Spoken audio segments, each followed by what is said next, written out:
ده الباور، بدوس باور كده، بعدين بختار البرنامج من الأوكرة دي، بتلف معايا يمين وبتلف شمال. عندي 1 2 3 4 برامج، كل برنامج خاص بنوع غسيل معين. يعني لو جبت المؤشر الأسود ده قدام أول برنامج مكتوب عليه 65، ده بيغسل حلل الأطباق وحاجات شديدة الاتساخ فيها دهون زيادة.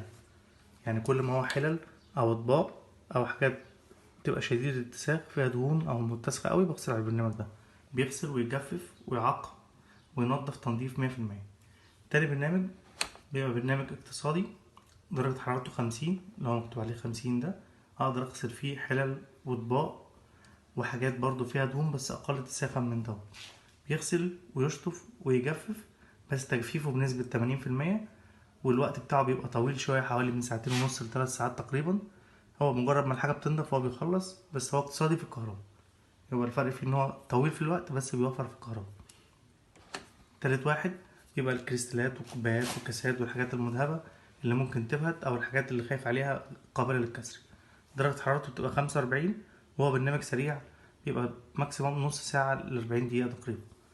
بعد كده في برنامج شطف، بس لو حاجة عاوز اديها شطفة سريعة كده عشان لسه هتتغسل بالليل، فعشان ما تعملش ريحة بيديها شطفة سريعة على برنامج الشطف ده، بيبقى مدته ربع ساعة وما بيتجففش وما بحطش معاه مسحوق.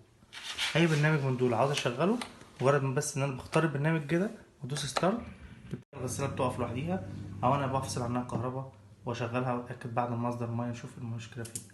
تاني لمبة لو نورت معناها محتاجة ملح، صح حرف الاس اللي هي صاد معناها محتاج ملح فينيش، ده بيتحط كل 6 شهور مرة أو كل ما اللمبة تنور حسب درجة العسر في الماء.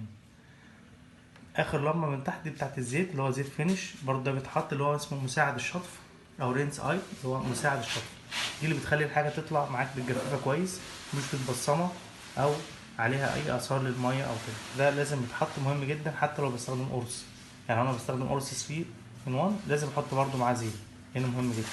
لو استخدم بودر برضه أحط زيت، يبقى ده أساسي مع كل الحاجات، لو استخدم قرص او باودر. انما لو كل حاجه لوحديها يبقى ده زيت، يبقى احط هنا زيت لما تنور ليه مكان جوه، لما اللمبه دي تنور معناها محتاج زيت، اللي فوقيها معناها محتاج ملح. تمام. في عندي الاوبشن ده، اوبشن اسمه نص الكميه او نص الحموله، لو انا بختاره بدوس عليه قبل ما بدوس الستارت، معناه ان انا حاطط نص الحموله بتاعت الغساله، يعني مش حاطط الحموله كامله. يعني انا دلوقتي الغساله اشتغلت وعاوز اكنسل البرنامج في اي مرحله، عاوز الغي البرنامج ده خالص، بعمل بدوس على زرار الستارت ده كده لغايه اما تنور لي اللمبه دي كده كده اهو، كنسلت لغايه اما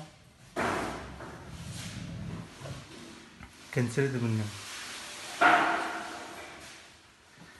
فلما بكنسل البرنامج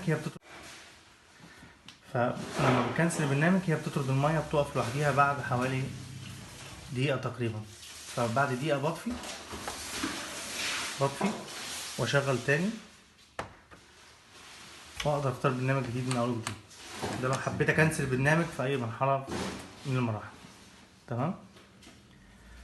ده قلنا تايمر بيأخر التشغيل من 3 ساعات ل9 ساعات. يعني حضرتك حطيت الاطباق جوه الغساله وعاوز اشتغل بعد 3 ساعات، بعد 4 ساعات، بعد 5 ساعات، فبختار التايم اللي انا عاوز اختاره تبدأ تشتغل بعد منه الغساله بعد الوقت ده. تمام. اهو هكنسل تاني برضه اهو، انا حبيت اكنسل في اي مرحله بعلق ايدي على زرار الستارت لمده 3 ثواني لغايه اما اللمبه دي تطفي. كده معناها هتكنسل البرنامج اللي شغال، وبعد دقيقه بطفي واشغل تاني من زرار الباور، زرار الباور اللي هو في الشمال. تمام.